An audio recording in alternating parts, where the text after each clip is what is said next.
In the last lecture, we optimized your images for these search results, and now in this lecture, we're going to cover off on the remaining points in the on-page part of your SEO checklist. Starting off with reducing bounce rates, you really want to make your topic clear right from the start. So it's suggested that you include your keyword in the first 100 words of your articles. And you can see that I've done that here, this SEO checklist. I'm making it very clear right from the start what this point is really, or what this article is really about. The next thing that you can do after that is really give your SEO a boost with heading tags. Include your keyword once in a H2 or a H3 subheading. You can see that I've actually done that a few different times here. I've got a technical SEO checklist, so the keyword is there, SEO checklist. I've got it down here, SEO checklist again. So those are my heading tags. They're very easy to make. Inside WordPress, if you're using WordPress, I can just write my heading tag here on page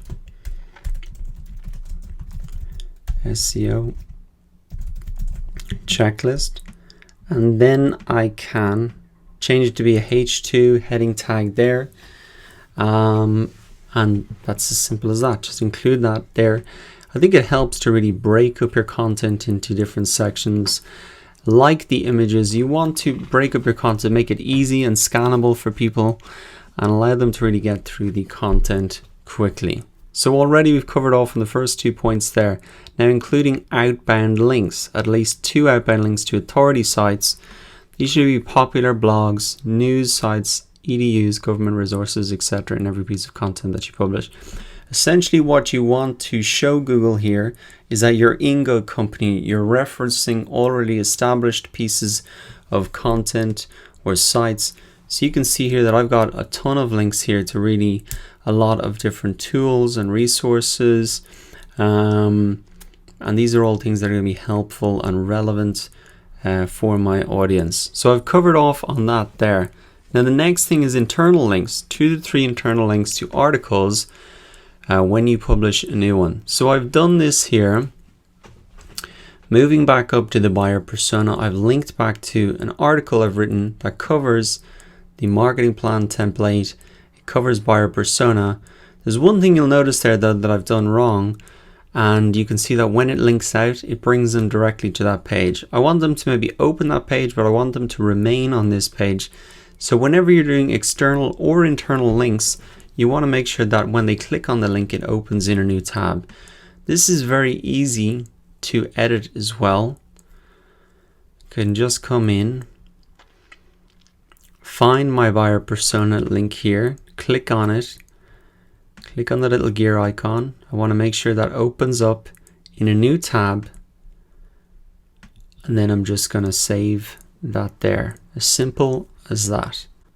Now that has been updated, and you can see when I click on it now, it opens up in a new tab rather than getting me to leave the page. So that's an important point for your internal and external links to do that. The other thing now, point number 20 is to publish longer content. You want to make your blog post at least 300 words. This one here is about 1,000 words, and even longer for more competitive keywords.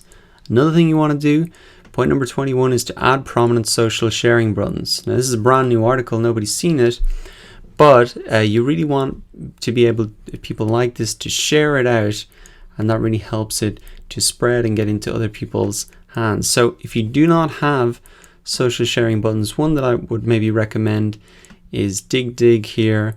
There's loads of different social sharing buttons that you can choose from and compare, but this is just one that you could potentially use. Now the final thing is you can really double check everything. I've got an SEO audit tool here that you can use.